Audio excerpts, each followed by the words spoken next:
The legend of Mata Nui.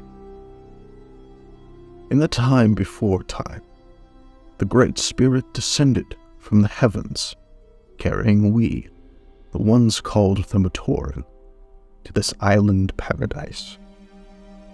We were separate and without purpose, so the Great Spirit blessed us with 3 virtues: unity, duty, and destiny.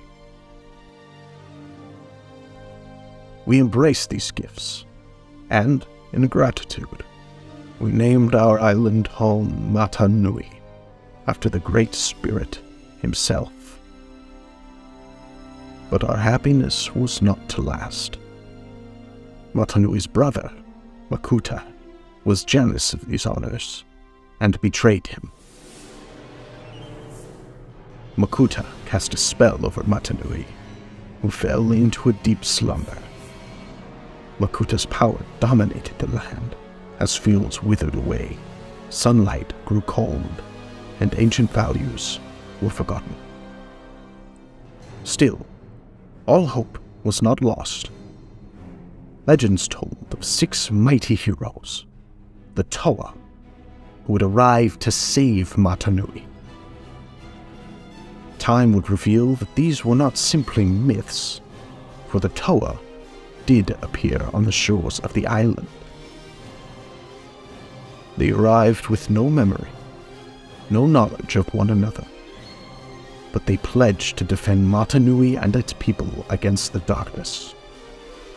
Tahu, Toa of Fire; Onua, Toa of Earth; Gali, Toa of Water; Lewa, Toa of Air; Pohatu, Toa of Stone; and Kopaka, Toa of Ice. Great warriors with great power, drawn from the very elements themselves. Together, there were 6 heroes with one destiny: to defeat Makuta and save Mata Nui. This is their story.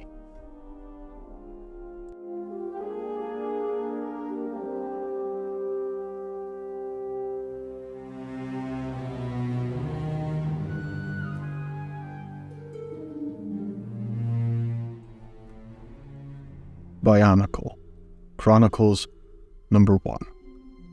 Tale of the Toa by Kathy A. Hapka. Chapter 1. Tahu, Toa of Fire. A beach. He was standing on a sweeping expanse of sand, sloping gently down to the sea. As he gazed out to the ocean, he saw waves breaking over a coral reef. Beyond that, there was nothing but water stretching to an unbroken horizon. "Where am I?" he thought, his mind a haze of memories and dreams. Who am I? Tahu. The word, a name, floated through his mind. It seemed to fit, to make sense somehow, but little else did. Tahu shook his head in frustration. Why couldn't he remember more? How had he come to this place, and why? He glanced towards the polished canister that had brought him here. Near it, he saw several red components lying on the sand. 2 turned out to be blades, shaped into the form of leaping red flames. They fitted together into a sword, the handle sitting comfortably in his clawed hand. But when he swung the sword, it felt heavy and awkward. He scowled. "Useless hunk of metal," he muttered, jabbing the blade into the sand. Then, he noticed the mask. It stared up at him with gaping eye holes, its surface catching the sunlight so that it appeared to come alive in his hands. Taking a deep breath, Tahu lifted the mask to his face. A surge of power coursed through him. Yes, this was more like it. Tahu grabbed the flame sword and lifted it this time. To his surprise, the blade was glowing with crimson fire. When he swung the sword, it sizzled through the air, trailing sparks in its wake. "Yes," Tahu said with grim satisfaction. "Now we're getting somewhere." But was he? He let the sword fall to his side, overwhelmed by despair. Why was he here? What was he supposed to do now? Why can't I remember? He howled, swinging his sword over his head. A bolt of fiery energy shot forth, erupting into the sky like a volcano. Sparks showered down onto the beach, but Tahu didn't feel their heat. Power. I have such power, he thought with wonder. The power of fire, of heat and flame. But where does it come from? What is it for? More questions, and still he had no answers. Not knowing made him shake with frustration and rage. It made him want to turn his sword against the earth, the sky, the beach, the very world itself. It was tempting. So tempting. To lose himself in chaos. To strike out with no thought for past, future, or anything else. Tahu took a deep breath. No. He couldn't allow himself to give in. Somehow he knew that. Just as he'd known his name. Okay, he told himself. The knowing will come. At least, I hope it will. Chapter 2. Lewa, Toa of Air. This sturdy cling-twiner will do, I expect. The bright green figure murmured to himself, stretching to grab a thick vine that was hanging down in front of him. He glanced into the canyon below, and shook his head and grinned. No second think, just go. With that, he leaped off the tree branch overhanging the canyon. He swung himself halfway across, then let go. Momentum carried him in a graceful arc over and past the gorge. He laughed with delight as he landed cleanly on a nearby tree. Now that was fun, he exclaimed. He hadn't been sure that he could make such a leap, but now he knew at least one thing. The air was his friend. He didn't know much else. He knew his name was Lewa. At least, he thought so.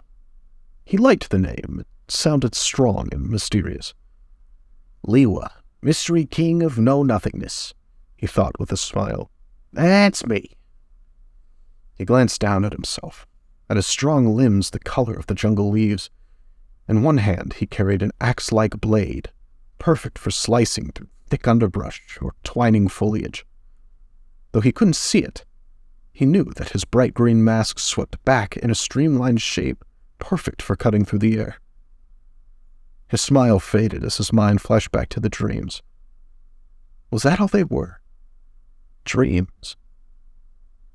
He hoped so, for they had been dark and chaotic, and filled him with fear. Never mind, he muttered. Time enough for dark thought later. It's time for some answer fighting. Lewa had immediately found himself drawn to the lush, dripping jungle. Now that he was here, he felt at home. As he reached the edge of a large stand of willow trees, Lewa jumped onto a slender branch. The motion flung something out of a nest of feathers and twigs farther along the branch. He cried out in dismay, realizing that he had just ejected a baby taku out of its nest. Without thought, he flung one arm upward through the air in the direction of the falling chick. Up you go, he cried. For a moment, he thought that the baby bird was flying away. Then he realized the truth. No, not flying. The wind had caught it and carried it aloft. Leaping across to a closer branch, Lewa reached up and caught the chick gently in one hand. He placed it carefully back in its nest. Now what kind of happy luck was that? He murmured. Or was it? Struck with a sudden impulse, he flung up his arm. Once again, a quick gust swooped up from below with a swirl of leaves. It was me, Lewa breathed in amazement. I did it. The wind answers to me. Chapter 3. Onua, Toa of Earth. Dig, pull, scrape, push. Dig, pull, scrape, push. Onua fell into comfortable rhythm as he scooped out a new tunnel. He was happy to be underground. But he still felt uneasy. Aside from his name, he didn't know anything about who or where he was, and he couldn't shake the feeling that he was somehow missing something. Missing a piece of himself. But he pushed that worry aside. There was no sense in wasting energy fretting over what he couldn't control. All he could do was control what he could, like the digging. Onua powered his huge hand forward through a rocky section of the tunnel wall. It met empty air instead of earth and rock. Interesting. Pushing through with a shower of stones and clay, Onua found himself in a large cavern. In the center, the tower of rock ended in a flat stone platform. Atop it, a light stone glowed. So there are others underground, Onua thought. Perhaps they will have some answers for me.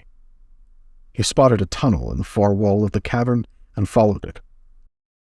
Turning a corner, he was startled to see a familiar-looking figure at the center of a large mural. "Is that me?" he whispered, reaching out to touch the image. It portrayed a powerful-looking figure. With a wedge-shaped mask and large clawed hands. The figure was standing among 5 other, similar figures. As Onua touched the lines of the carving, he felt a strange vibration in the wall. Stepping forward, he put his head to it, listening intently. Thunk, thunka, thunka, thunka, thunka. It was a steady rhythm. Onua had no idea what it meant, but he planned to find out.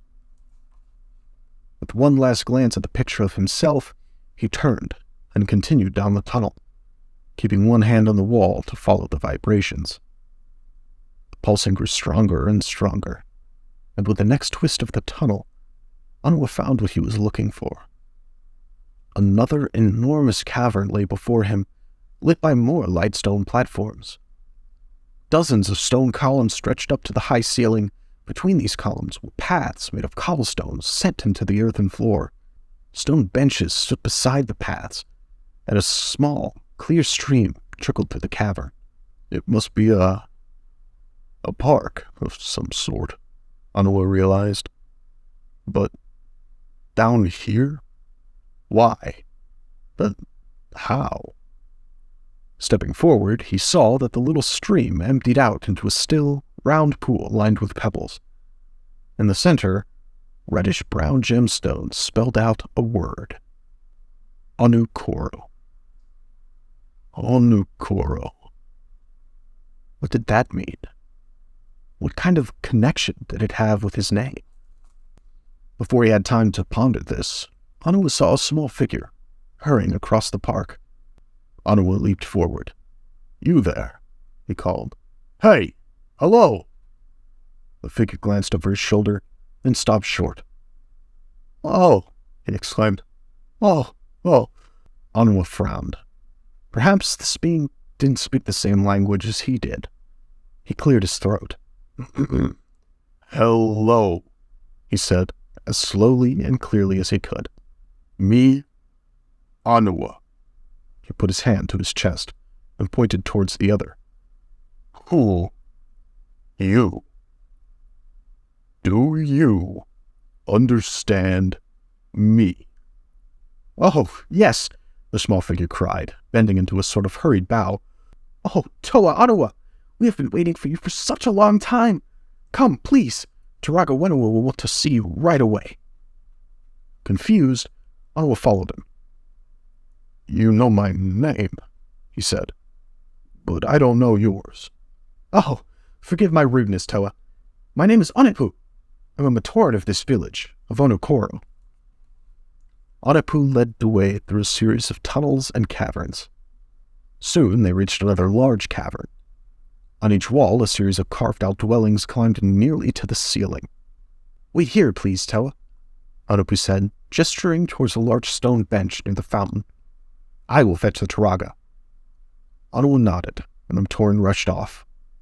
Onua took the opportunity to look around. At the center of the cavern was a fountain filled with crystal-clear water. A sculpture arose from the pool, spouting water out of several spots. Onua blinked. Was he going crazy? Or did that sculpture look an awful lot like him? He was still staring at the fountain when he heard someone behind him. Turning, he saw a figure, much like Onupu, but a bit taller and with a different mask. The eyes behind that mask held patience, caution, and great wisdom. "I am Wenua, Turaga of this village," the stranger said, bowing. "Welcome, Toa Onua. We have been awaiting you." "Yes, so I've heard," Onua replied, "and I've been awaiting some clue about who I am and what I'm doing here." "The legend said that would be the case," Onua said.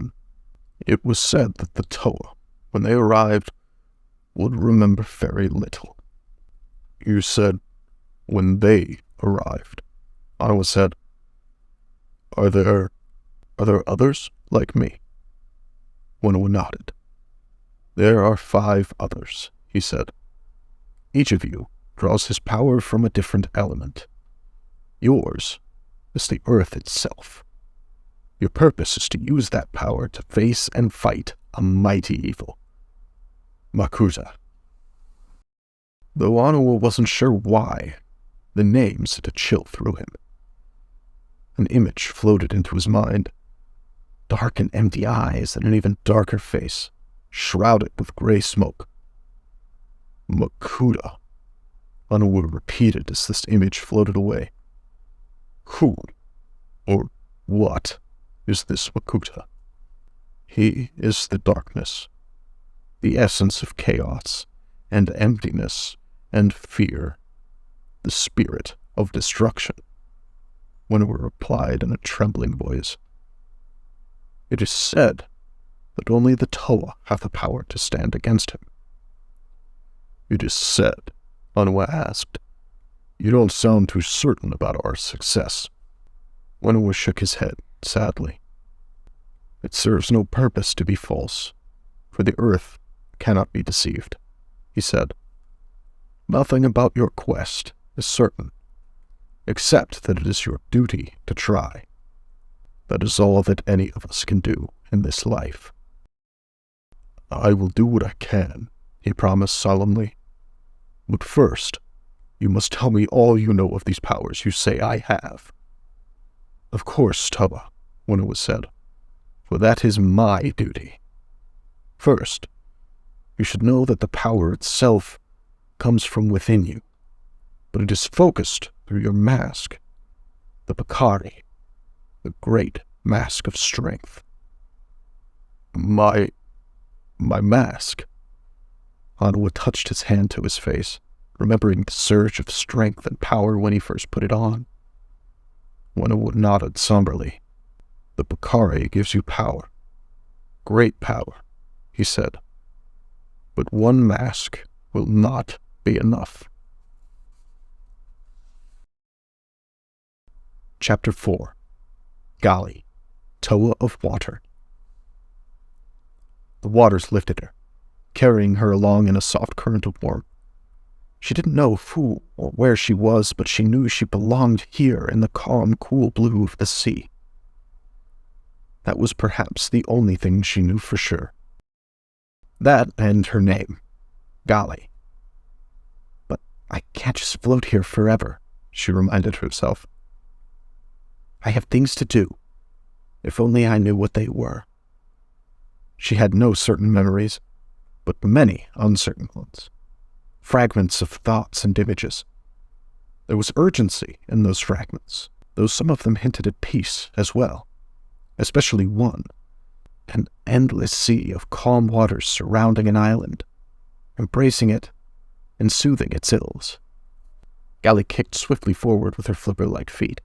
Her hooked arms cut through the water, and the ridged edges on her blue mask sent bubbly ripples out to the sides as she swam. The sea was full of life, but Gali felt strangely alone. As she swam, she felt a shivering tremor radiate through the water. A brightly colored eel raced past her. Several schools of fish followed. Gali paused and stared at the direction of the creatures had come. What had frightened them? More fish rushed past her in a panic, along with several crabs and snails and even a small shark. Gali pushed forward, swimming against the tide of fleeing sea creatures. A large coral reef blocked her view of whatever lay beyond. As she swam around it, Gali saw a gigantic creature barreling towards her. The water churned around its vicious-looking snout as its long, powerful arms pulled it forward towards Gali faster and faster. Gali gasped. She had no idea what the monster might be, but she could see why the other creatures had fled. The predator wore a dingy-looking, ugly mask over its triangular face, and its gleaming red eyes were ruthless and savage. There was no time to outswim the huge creature. It was already too close. For a fraction of a second, Gali thought of using the coral reef for protection, but she couldn't stand to imagine the creature crashing through the delicate structures, destroying the living coral. Gali let her instincts take over. Pushing off the coral, she bulleted through the water off to one side. Then she shot towards the surface. She broke the surface and extended her arms, not sure why she was doing so. She felt the waters gather and respond to her call. As the giant sea creature burst to the surface a short distance away, an enormous wave formed around her.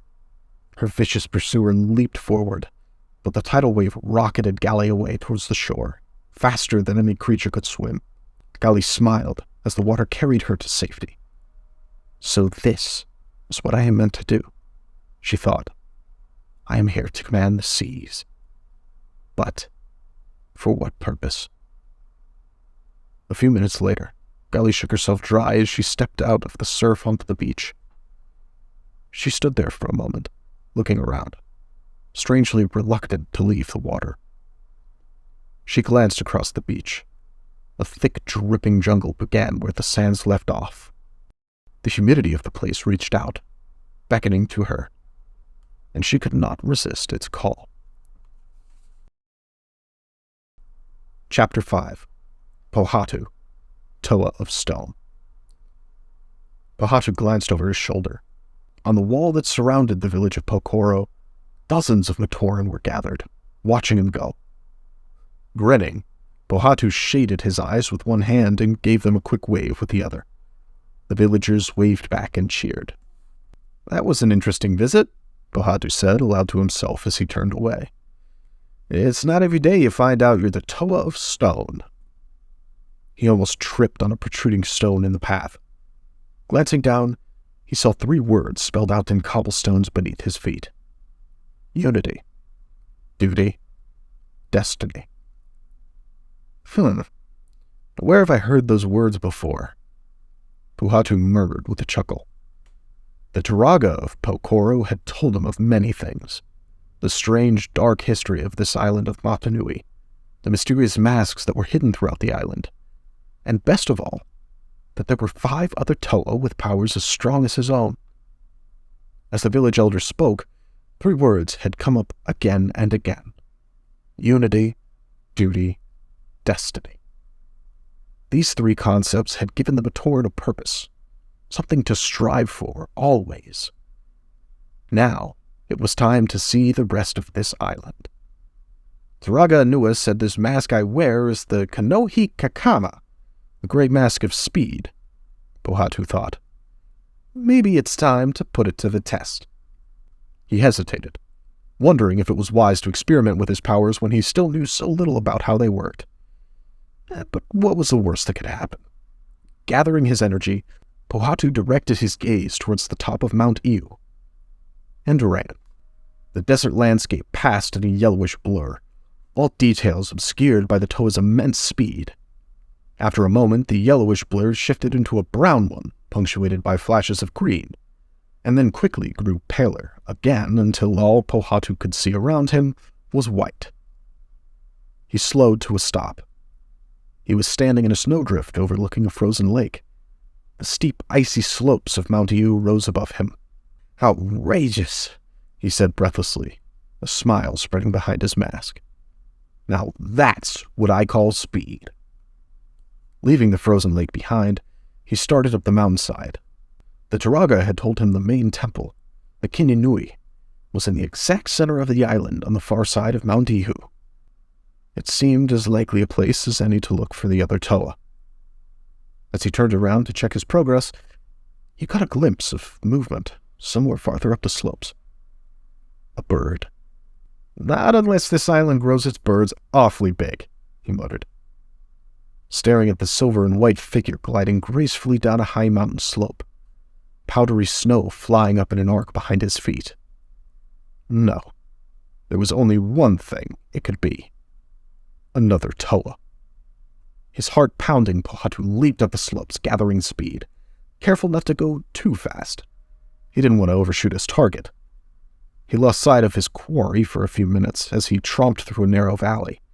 Grumbling at the snowdrifts which came up to his waist in some spots, he glanced upward. At the top of the valley, a rocky bluff hid the higher slopes from his view. He clambered up toward it, finally leaving the deeper snowdrifts behind. Brushing the snow from his body, Pohatu gazed at the precipice standing in his way. If he had judged the distance right, the other Toa should be on the snowy slope just on the other side. "Time for a shortcut," Pohatu murmured. "I don't want him to start skiing down that hill and get away from me. Besides, I might as well start getting used to this power of mine." Taking a deep breath, he hunched his shoulders and raced straight at the solid stone. Chapter 6. Kopaka, the Toa of Ice. Rumble. Rubble. Crash! Kopaka's ice blade was up and ready as the rocky bluff exploded. But there was no time to dodge as enormous boulders rained down around him. "Watch out!" a voice cried from somewhere in the storm of stone. Kopaka lifted his shield, protecting himself as best he could. When the eruption of stone stopped, he found himself trapped between several huge boulders. Glancing up, he saw a figure about his own size gazing down at him, resting its weight on one of the large stones. The stranger wore a bronze-colored mask, and the eyes behind it, concerned and a bit sheepish. "Sorry about that," the stranger said. "I was practicing. Are you all right?" "I would be," Kopaka returned icily, "if you weren't standing on me." The stranger jumped back a few steps, then stretched out his arm. "Let me help you out." Kopaka was already pointing his ice blade at the nearest rock. He was annoyed that the stranger's sudden appearance had taken him by surprise, caught him with his defenses down. He would not make that mistake again. "Thank you. I don't need help," he said. Focusing his energy, he channeled it through the blade. A thrill ran through him as the rock around him froze solid, becoming brittle and glassy. The other figure was still watching him anxiously. "Let me do it," he urged as Kopaka lifted his blade again. "It'll be faster." Kopaka frowned, already tired of the stranger's pushy chatter. "I said, I can do it myself." Bringing the blade down, he smashed the icy boulder into smithereens, freeing himself. The stranger looked impressed for a moment. Then he shrugged. "Yeah, well, you missed one," he said, kicking at one remaining boulder. Kopaka blinked as the huge stone went sailing off towards the horizon. Whoever the stranger was, he was strong. Incredibly strong. Kopaka supposed that meant he had to be one of the other Toa that Turaga Nuju had mentioned. But Kopaka had no interest in meeting other Toa. Turning away from the stranger, he continued on his way. The Matoran had told him there was a mask at the top of this mountain, the place of far-seeing, they had called it. He meant to find that mask as soon as possible. But the stranger didn't get the message. "Hey," he called. "Wait, are you a Toa? I believe I'm looking for you." I'm Pohatu, Toa of Stone. Kopaka considered not answering. Maybe if he ignored this annoying Pohatu, he would go away. But it seemed unlikely. Kopaka, he said brusquely. Ice. And if you don't mind, I'm in the middle of something. See you later. He bent and effortlessly rode a slight dip in the ground, his feet sliding smoothly over the ice. He soon left Pohatu behind. But it turned out that the newcomer was not to be abandoned so easily. Wait! He called again, scrabbling up the hill. Listen, I have a feeling we're both here for the same reason. Why not team up? It makes things easier. I work alone. By choice, Pohatu returned quickly, or just because no one can stand you? Kopaka almost smiled at that. Almost. This other Toa was irritating and far too chatty, but he also seemed to be quick-witted, and was certainly strong. Perhaps he could come in handy after all, especially if they came across another of those huge, vicious creatures that the Matoran called Rahi. All right, Kopaka said after a long moment. Come along. After all, I might need a mountain moved, or the island lifted. Pohatu chuckled. Okay, he said. So where are we going anyway? Should we start looking for masks or seek the other Toa first? Kopaka pointed towards the peak rising just above them. Then he climbed on, not bothering to check whether Pohatu was following. A few minutes later, the two of them were standing at the peak of the mountain. Kopaka immediately spotted a mask lying in the snow. Pohatu saw it too.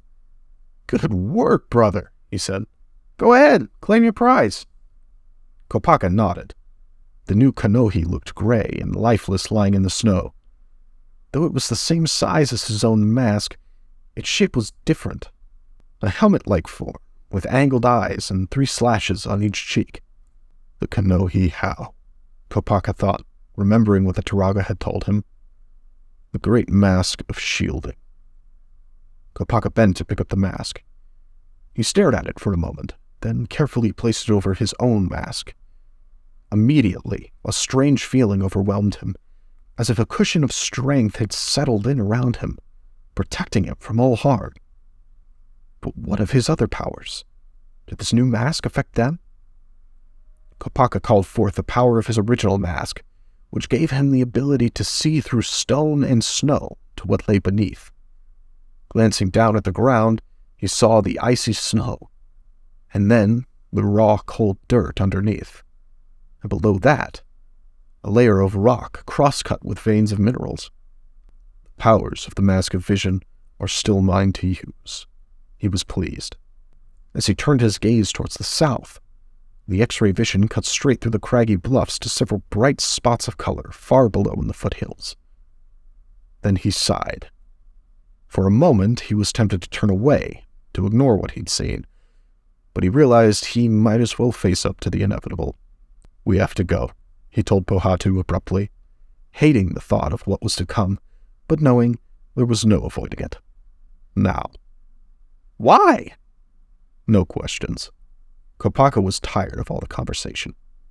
Just follow me. The two of them headed down the mountain, Pohatu skidding and slipping on the icy slopes. Kopaka forced himself to move slowly so the other Toa could keep up. They were about halfway down when there was an earth-shattering roar from somewhere just ahead of them. Uh-oh, Pohatu said. I don't like the sound of that. Before Kopaka could respond, a massive creature burst through a snowbank a short distance below, where the Toa were standing, sending a shower of snow and ice shards out on all sides. Kopaka shielded his eyes, squinting at the enormous, snorting, puffing beast as it skidded to a stop just a few lengths away.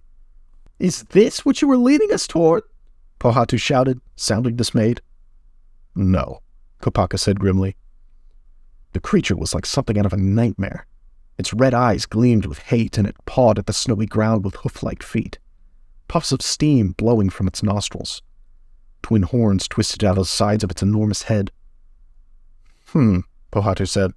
Do you think this big fellow is an ally or enemy? Kopaka glanced at him, startled, then realized the other Toa was kidding. He rolled his eyes, not amused. "Come on," he said. "I think we'd better." At that moment, the hideous creature let out another thunderous bellow, and then charged straight at them. "Run!" Pohatu finished for him. The two Toa turned and sprinted back up the slope. At least Kopaka sprinted. Pohatu tried to run, but lost his footing on the ice and went down, struggling to keep himself from sliding right back under the beast's charging hooves. Kopaka skidded to a stop, realizing the other Toa was in trouble. Big, charging, snorting trouble. Letting out a sigh, he skied back down the hill. "No, Kopaka, don't! It's too dangerous!" "Don't be ridiculous." Kopaka waved his arms and shouted, trying to distract the enemy. The creature slowed, glancing from one Toa to the other, confused.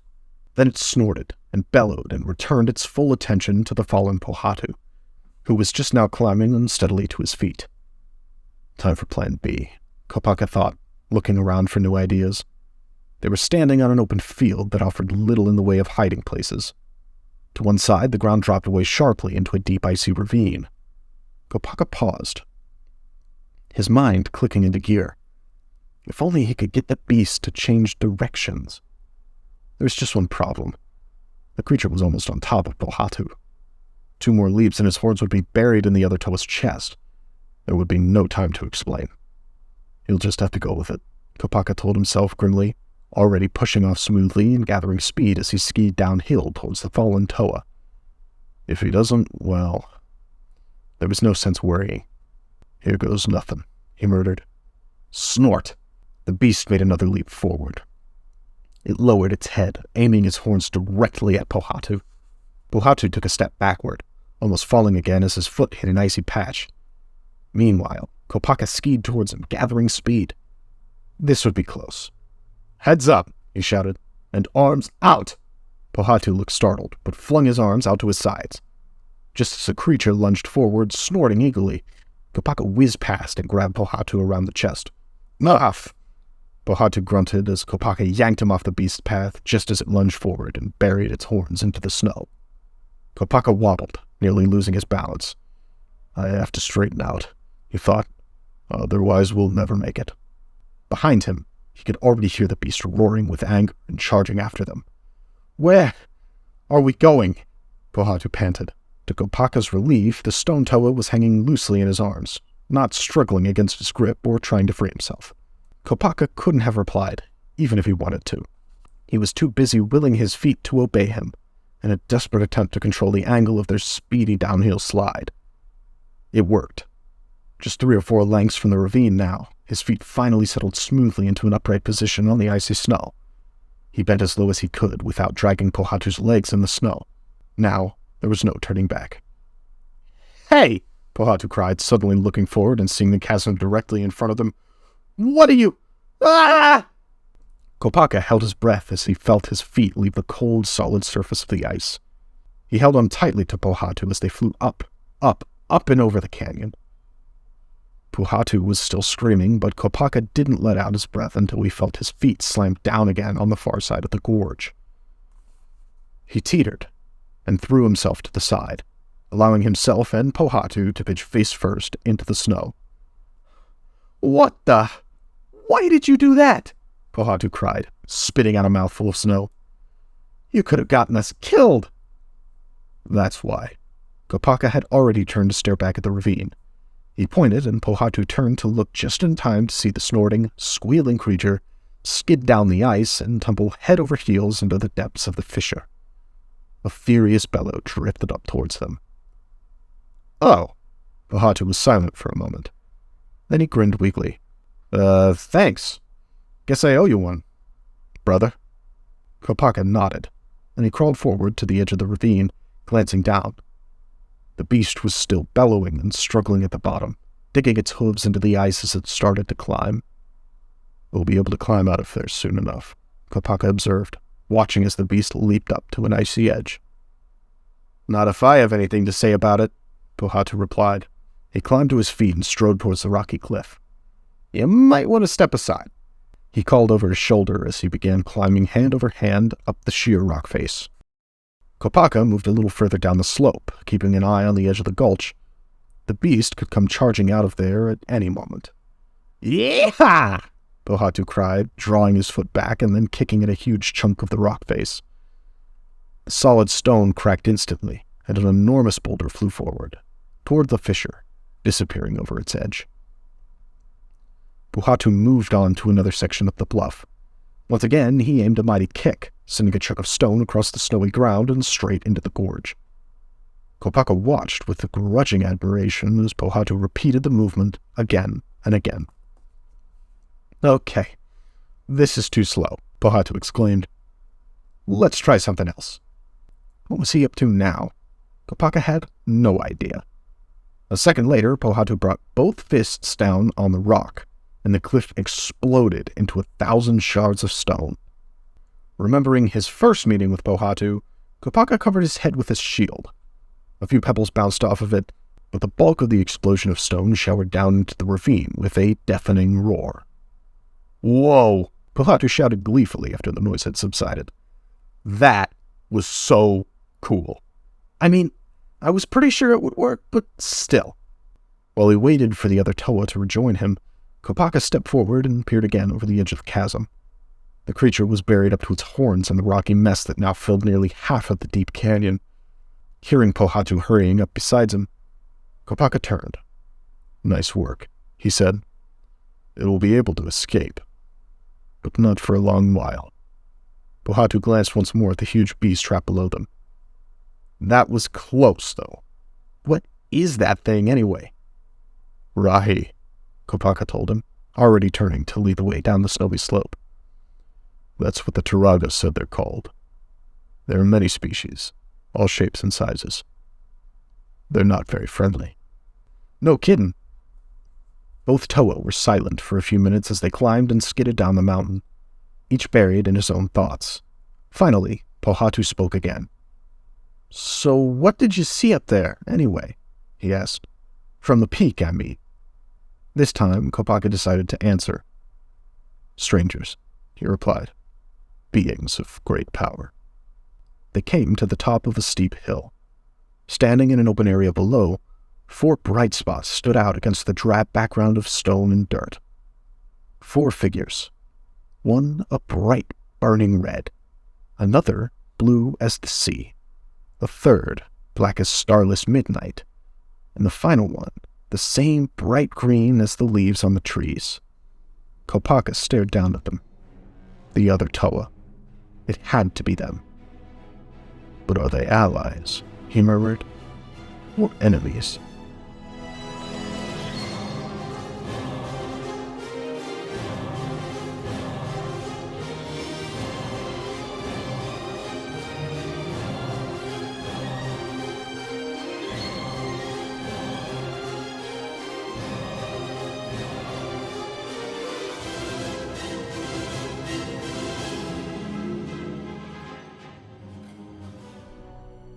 This recording features chapters 1 through 6 of Bionicle Chronicles number 1, Tale of the Toa, by Kathy A. Hapka, originally published in 2003 by Scholastic, Inc. Bionicle is a registered trademark of the LEGO Group. Music composed by Nathan Furst, originally for the Bionicle Mask of Light movie. This production is unassociated with the LEGO Group, Scholastic, or Nathan Furst, and is a fan production made not for profit. Recorded in 2023 by Joey Boudreau. Thanks for listening.